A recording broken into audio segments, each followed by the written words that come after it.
Students, চলে এসেছি তোমাদের সামনে আইএসসি 2026 বেঙ্গলি কোয়েশ্চেন পেপার অ্যানালিসিসের ভিডিও নিয়ে। আজকের এই ভিডিওটা কিন্তু শুধুমাত্র 2026 ছাত্রছাত্রীদের জন্য গুরুত্বপূর্ণ নয়, তোমরা যারা আগামী দিনে আইএসসি দিতে চলেছো, অর্থাৎ এই মুহূর্তে যারা ক্লাস 11-এ বা ক্লাস 12-এ আছো, তাদের প্রত্যেকের জন্য কিন্তু অত্যন্ত গুরুত্বপূর্ণ। তার কারণ এই বছরে যে প্রশ্নপত্রটা হয়েছে, টোটাল প্রশ্নপত্রের উপর একটা তোমাদের ধারণা তো আমি অবশ্যই দেবো ভিডিওতে। শুধু এটুকু স্টার্টিংয়ে না বললেই নয়, বিগত কয়েক বছরের প্রশ্নপত্রের থেকে কিন্তু একটু আলাদা প্রশ্নপত্র এবার এসেছে, সেটা আমি দেখতে পাচ্ছি।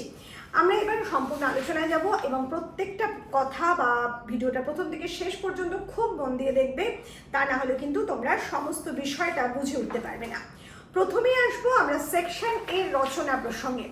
রচনার ক্ষেত্রে কিন্তু তোমরা যারা আমাদের চ্যানেলকে ফলো করো, আমাদের পিডিএফ নোটস পারচেস করেছো, তারা কিন্তু প্রত্যেকেই মোটামুটিভাবে রচনা কমন পেয়েছো বা রচনা লেখার মতো কিছু পেয়েছো, এটা আমি দেখেই বুঝতে পারছি। কারণ তোমাদের সব থেকে বেশি কমন যে রচনা এসেছে সেটা হচ্ছে এআই বা কৃত্রিম বুদ্ধিমত্তা মানুষের ব্যক্তিগত জীবনে হস্তক্ষেপ করে।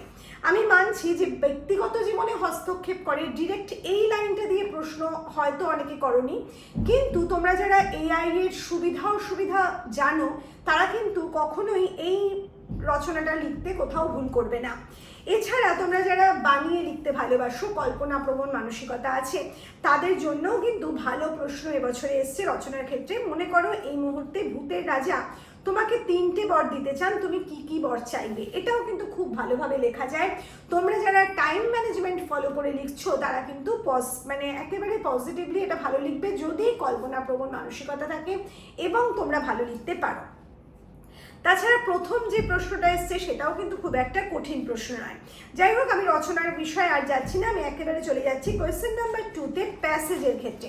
প্যাসেজটা মন দিয়ে পড়ে তোমাদের যে প্রশ্নের উত্তরগুলো লিখতে হবে। 3 মার্কসের প্রশ্ন। প্রথমে যেটা আছে, স্কুল পরিদর্শন করতে কে পালকি নিয়ে বের হতে, নিজস্ব পালকি রাখা সাধারণের পক্ষে কেন কঠিন ছিল।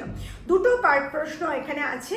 প্রথম প্রশ্নের উত্তর ডেভিড হেয়ার সাহেব, আর দ্বিতীয় প্রশ্নের উত্তর একেবারে তোমাদের এই পেজ নাম্বার 3-তে একেবারে টপে যে প্যারাগ্রাফটা আছে, সেখানে দেখো নিজস্ব পালকি পোষা বেশ খরচের ব্যাপার ছিল। একটা প্রমাণ সাইজের রঙিন পালকির দাম ছিল 2000 টাকা, সঙ্গে 4 বা 6 জন বাহকের মজুরি। এই যে লাইন দুটো দেওয়া হয়েছে, এটাকেই কিন্তু তোমাদের ভাষায় লিখে আসলে ফুল মার্কস তোমরা পাবে। নাম্বার 2, ভারতের তথা কলকাতায় প্রথম যানবাহন ধর্মঘট কবে কেন ঘটেছিল। এটা 3 মার্কসের আনসার। এই আনসারটা কিন্তু একটু বড় লিখতে হবে। এই পরের প্যারাগ্রাফ থেকে এসেছে, ইংরেজ পুলিশ নোটিশ জারি করলো সব পালকি রেজিস্ট্রি করতে হবে, আর বেহারাদের হাতে নম্বর লেখা পেতলের চাকতি বাঁধতে হবে। এখান থেকে শুরু করে আমরা বলতে পারি এটাই ছিল কলকাতা তথা ভারতের প্রথম যানবাহনের ধর্মঘট। এটাই ফুল মার্কস তারাই পাবে যারা ডিটো লাইন বাই লাইন তুলে দিয়ে আসবে না, তোমাদের মতো করে কিছু চেঞ্জেস এনে আনসারটা লিখবে, তারা কিন্তু ফুল মার্কস পাবে। এরপরের প্রশ্ন, কার চেষ্টায় কেন পালকিকে কিভাবে ছ্যাঁকড়া গাড়ির রূপ দেওয়া হয়। এর আনসারটাও এখানে একেবারে ফোর্থ প্যারাগ্রাফে আছে, বা শেষ প্যারাগ্রাফ যেটা। ব্রাউনলি নামের এক ডাকাবুকো সাহেব এই ছ্যাঁকড়া গাড়ির রূপ দেন, এবং কেন রূপ দিয়েছিলেন, এই ধর্মঘটের কারণে যখন মানুষের যানবাহন সমস্যায় প্রচণ্ডভাবে বেগ পেতে হচ্ছে, সমস্যায় পড়তে হচ্ছে, সেই সময় কিভাবে ছ্যাঁকড়া গাড়ির রূপ দেওয়া হয়েছে সেটা এখানেই লেখা আছে। কিভাবে তিনি তৈরি করলেন পালকিকে, একেবারে ঘোড়ায় টানা গাড়িতে পরিণত করলেন, সেটা লিখতে হবে। এই যে ব্রাউনলি থেকে একেবারে সাধারণ লোকের নাম দিল ছ্যাঁকড়া গাড়ি, এই পর্যন্ত নিজের ভাষায় কিছু পরিবর্তন এনে লিখতে হবে। এবার তোমাদের অপশনাল এমসিকিউগুলো আছে। কোন শতাব্দীতে কলকাতা ছিল একেবারে গ্রামের মতো। আনসার হচ্ছে অপশন নাম্বার বি, অষ্টাদশ শতাব্দীতে। কোয়েশ্চেন নাম্বার 5, পালকি বাহকেরা মূলত কোথাকার লোক ছিল। অপশন নাম্বার সি, উৎকল দেশের। কোয়েশ্চেন নাম্বার 6, পালকি বেহারারা মুখে কোন রব তুলে পালকি নিয়ে দৌড়তো। Option number A, hmm hmm.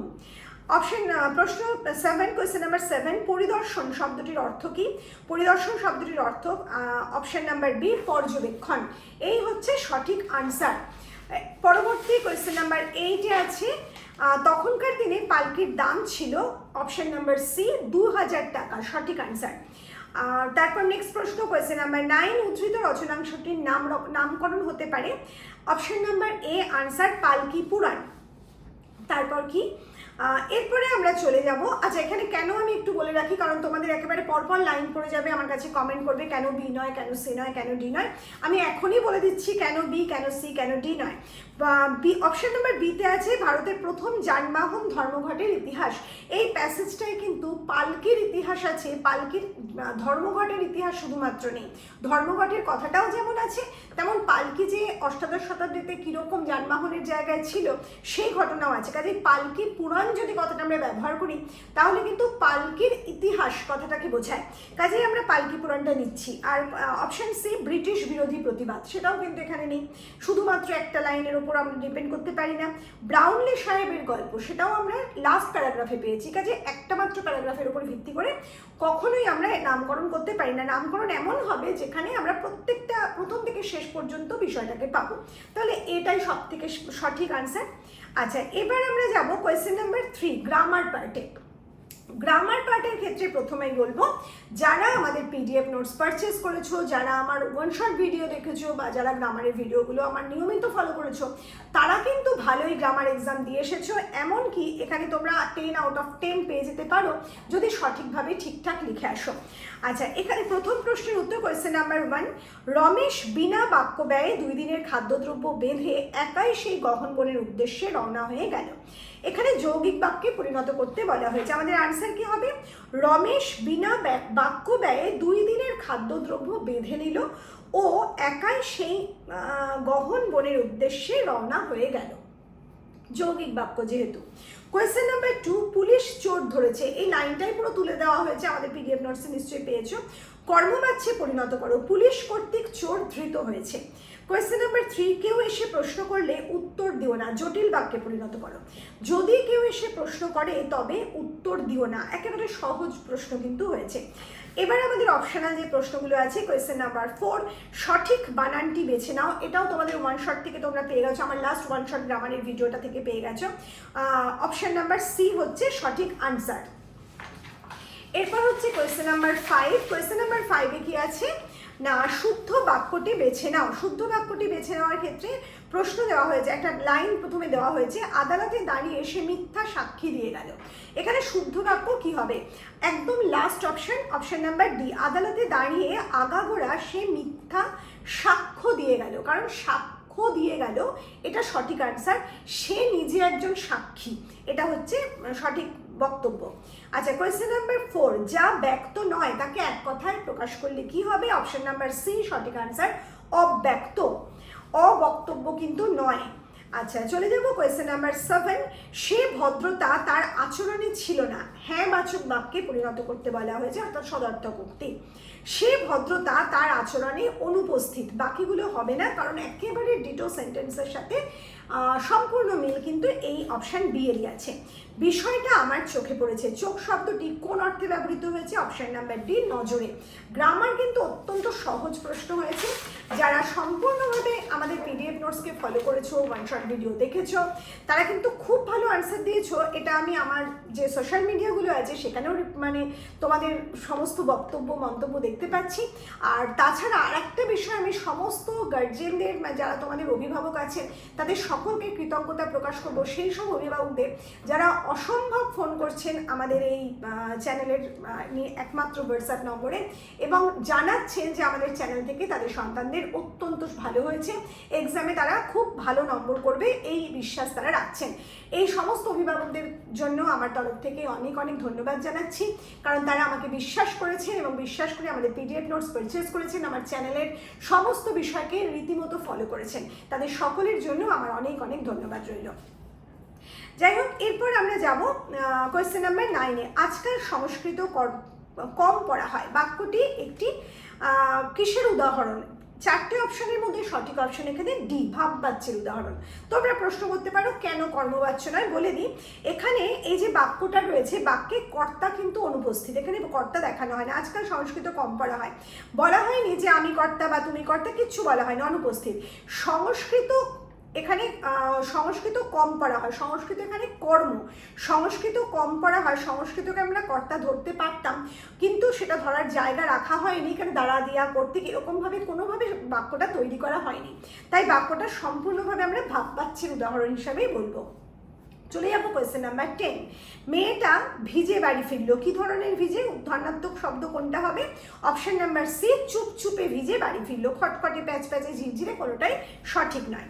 Section B, section বিতে যাওয়ার আগে আমি প্রথমেই বলবো যে প্রশ্ন খুব খারাপ হয়েছে আমি বলবো না, কিন্তু প্রশ্ন খুব ইম্পর্টেন্ট পার্ট থেকে, ইম্পর্টেন্ট চ্যাপ্টার থেকে, ইম্পর্টেন্ট সংলাপ থেকে আসেনি। তোমাদের যে প্রশ্নগুলো করা হয়েছে অনেক আনইম্পর্টেন্ট জায়গা থেকে এসেছে। আমি তোমাদের প্রত্যেককে বারবার এই কারণে বলে থাকি যে টেক্সট খুব ভালো করে পড়বে। যারা টেক্সট খুব ভালো করে পড়ো না তারা কিন্তু প্রশ্নের লাইনটা দেখে বুঝতে পারবে না কোথা থেকে আনসার নিয়েছে। এবার আসবো তোমরা যারা শুধুমাত্র আমার পিডিএফ নোটস ফলো করো অথবা শুধুমাত্র যারা আমার সাজেশনস ফলো করো তাদের কথায়। এখানে এমন কিছু কিছু প্রশ্ন দেওয়া হয়েছে, পার্ট বাই পার্ট প্রশ্ন যেগুলো হয়েছে সেখানে বলছি, এমন কিছু কিছু প্রশ্ন দেওয়া হয়েছে যে প্রশ্নগুলোর উত্তর কিন্তু সম্পূর্ণভাবে লিখতে পারবে তারাই যারা আমার প্রত্যেকটা অংশের মধ্যে দিয়ে গেছে, মানে আমাদের চ্যানেলকে একেবারে অন্ধভাবে বিশ্বাস করে, অন্ধ ফলোয়ার্স হয়ে একেবারে প্রত্যেকটা দিন আমাদের সাথে থেকেছে একদম প্রথম দিন থেকে। কেন বলছি কথাটা? কারণ এমন কিছু বিষয় আছে, ছোট্ট ছোট্ট ব্যাপার, সেগুলো কিন্তু এক্সপ্লানেশন ভিডিওতে আমি সম্পূর্ণভাবে এক্সপ্লেন করেছি, কারণ সেগুলো এক্সপ্লানেশনের পার্ট, সেগুলো কোয়েশ্চেন আনসারের পার্ট সেভাবে আসে না। এখানে এমন দু একটা ছোট ছোট অংশ ঢুকিয়ে দেওয়া হয়েছে যেখানে কিন্তু সেই এক্সপ্লানেশনকে নির্ভর করেই আনসারটা দেওয়া যেতে পারে। কিন্তু তোমরা যারা এক্সপ্লেনেশন ভিডিওকে একেবারে ছেড়ে দিয়েছো তাদের জন্যই কিন্তু একটু আধটু কঠিন হয়ে গেছে জায়গাগুলো, খুব ছোট ছোট কিছু অংশ, মানে খুব কম সামান্য পার্ট, আর বাকি তোমাদের সমস্তটাই কিন্তু হেল্প করেছে। আমাদের চ্যানেলের সমস্ত জায়গা থেকে তোমরা হেল্প পেয়েছো, এটা আমাদের কাছে অত্যন্ত আনন্দের ব্যাপার।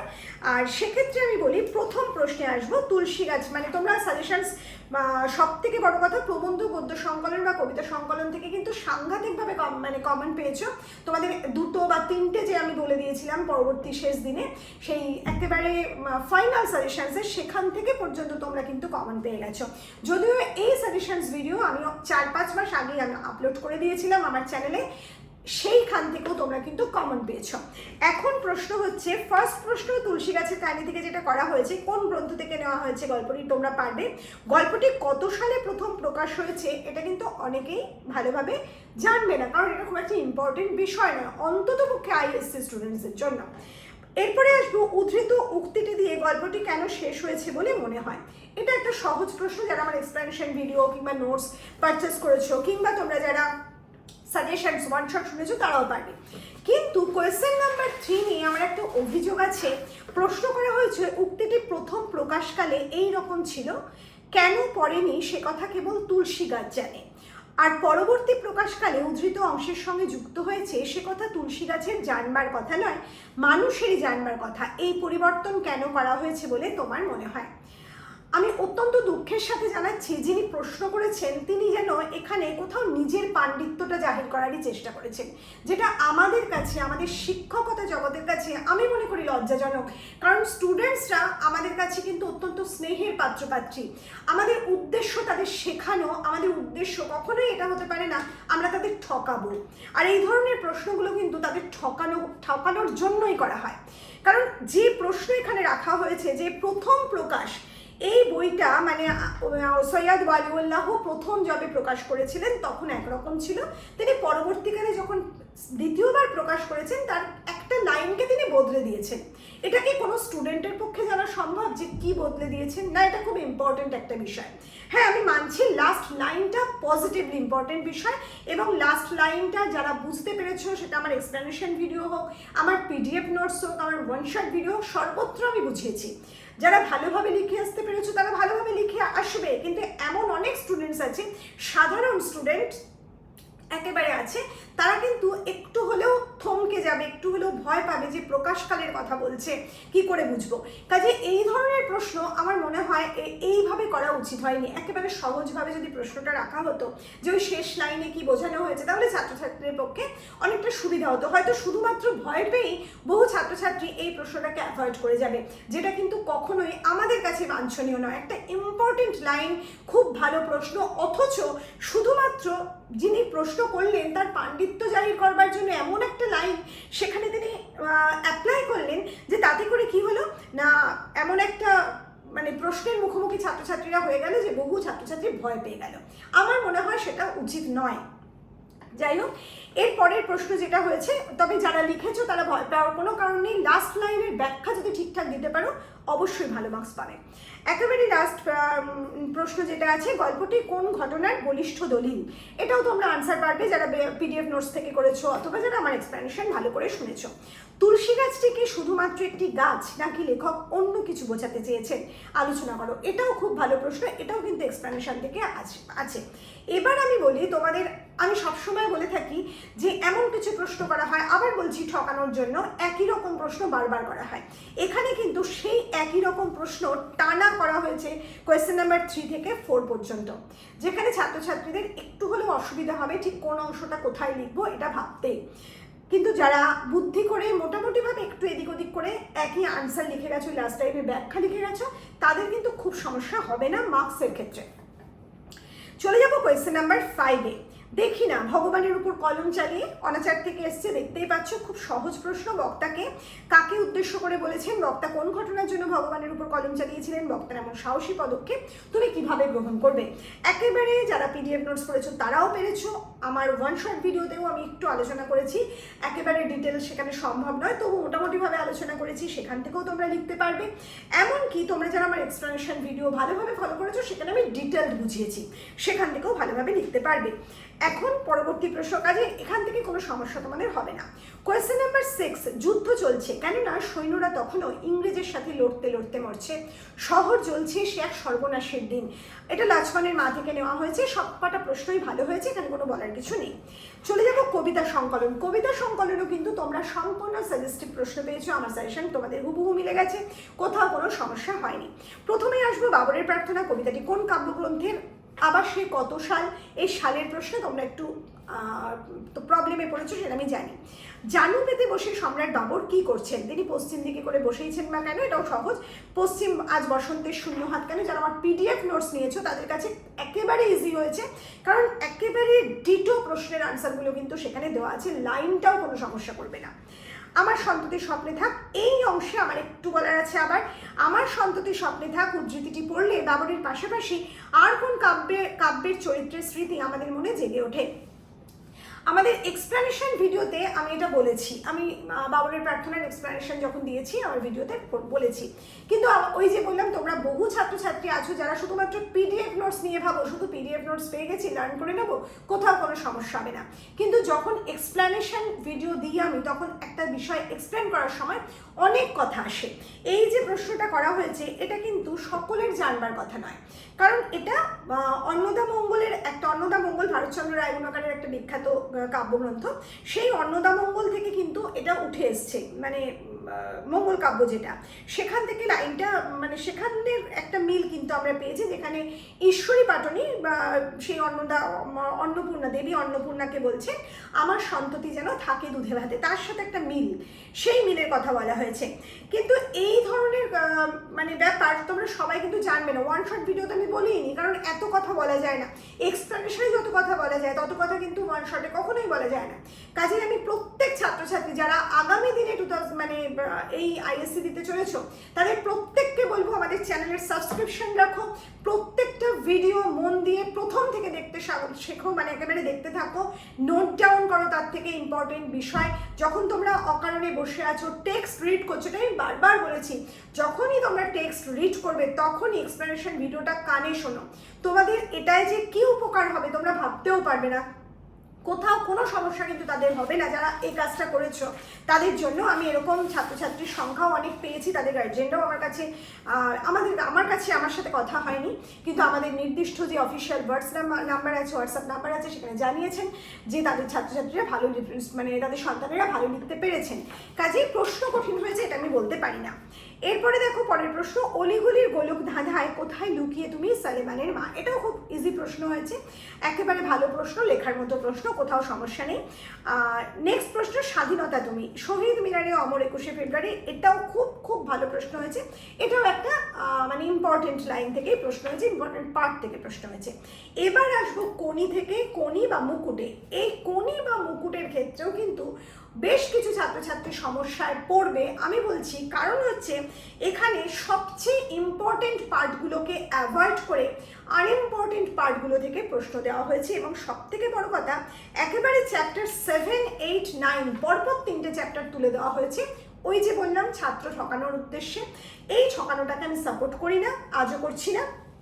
সে যাই হোক, চ্যাপ্টার 7, 8, 9 প্রশ্ন হতেই পারে, এটাই কোনো ভুল নেই, কিন্তু আমরা নিশ্চয়ই এটা বিশ্বাস করব যে সব থেকে ইম্পর্টেন্ট যে পার্টগুলো সেখান থেকে অন্তত একটা প্রশ্ন দেওয়া হবে, কিন্তু সেখান থেকে দেওয়াই হলো না। এটা আমার মনে হয় অত্যন্ত অন্যায় কাজ হয়েছে। খুব খুব ইম্পর্টেন্ট চ্যাপ্টারগুলোকে একেবারে ছেড়ে দিয়ে এই চ্যাপ্টারগুলো থেকে দেওয়া হয়েছে। আর এক্ষেত্রে আর একটা কথা বলি, আমি সবসময় যেটা বলি, কোনো উপন্যাস, কোনো নাটক, এদের কিন্তু কোনো চ্যাপ্টারই একেবারে আনইম্পর্টেন্ট এটা হয় না। সব চ্যাপ্টার ইম্পর্টেন্ট, কারণ সব চ্যাপ্টারের সাথে সব চ্যাপ্টারের সম্পর্ক আছে। কিন্তু কেন আমি বলছি, এমন কিছু চ্যাপ্টার থাকে যেটা একটা চ্যাপ্টারের সাথে আরেকটা চ্যাপ্টারের লিঙ্ক থাকে না, আমরা সেই চ্যাপ্টারগুলো থেকে একটা না একটা প্রশ্ন পাবো এটা এক্সপেক্ট করতে পারি।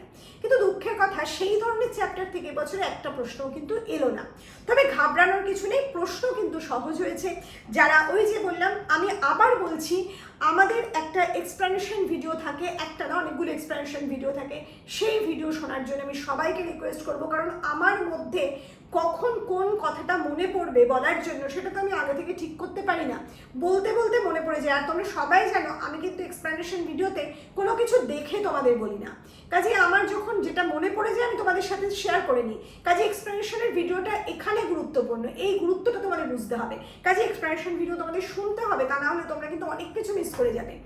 এরপর আমরা আসবো আমাদের পিডিএফ নোটসের কথা। পিডিএফ নোটস এত সুন্দর করে এত ইম্পর্টেন্ট লাইনগুলো তুলে তুলে প্রশ্ন করা হয় যে সেগুলো যদি কেউ ভালোভাবে সম্পূর্ণ করে, কমপ্লিট একটা নলেজ কিন্তু তার হয়ে যায়। আবার বলছি, শুধুমাত্র পিডিএফ নোটস না, এক্সপ্লেনেশন ভিডিওর পর এরপর যে কথাটা বলবো, আমরা কিন্তু একটা ক্র্যাশ কোর্স করাই।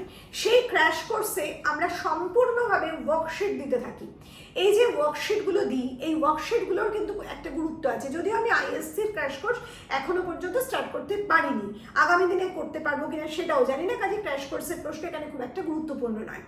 এরপর আমরা কিসে আসবো না, আমাদের যে মক টেস্ট হয়, মক টেস্ট কিন্তু কমপ্লিটলি আইএসসি লেভেলের প্রশ্ন দেওয়া হয়, ইম্পর্টেন্ট চ্যাপ্টারকে কভার করে করা হয়।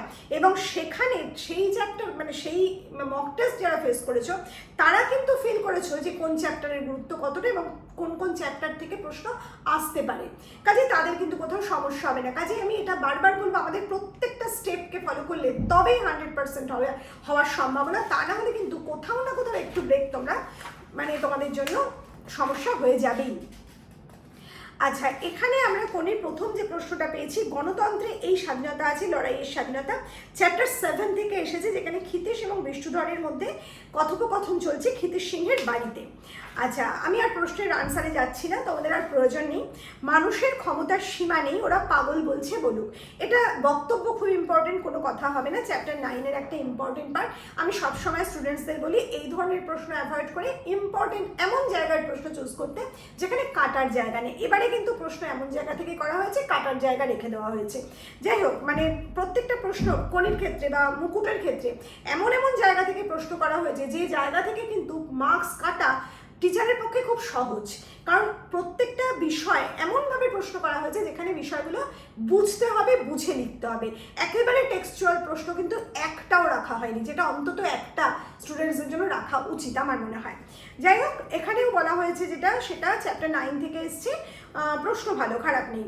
আচ্ছা, নেক্সট কোয়েশ্চেন নাম্বার 12, টাকাটা এনেছে লীলাবতী তার স্বাভাবিক গাম্ভীর্যে বিষ্ণুধরকে বললেন। এটা চ্যাপ্টার 8 থেকে এসেছে। বিষ্ণুধরের বাড়িতে যখন লীলাবতী টাকা দিতে গেছেন ক্ষিতিশ সিংহের প্রেজেন্সে। এটাও সহজ প্রশ্ন, অসুবিধা নেই। আর এই যে মানুষের ক্ষমতার সীমা নেই, এটা ওরা পাগল বলছে, এটা কনিকে যখন প্রচণ্ড স্ট্রিক্টলি সাঁতার শেখাচ্ছেন ক্ষিতিশ সিংহ চ্যাপ্টার 9-এ, সেই সময় বেশ কিছু কথা বলে গেছেন কনস্ট্যান্টলি। কনি যখন জলে, সেই সময় কনি রেগে গেছে, পরে সেই সময়টা একেবারে বেশ কিছু বক্তব্য রেখেছে, সেই বক্তব্য থেকে একটা লাইন তোলা হয়েছে।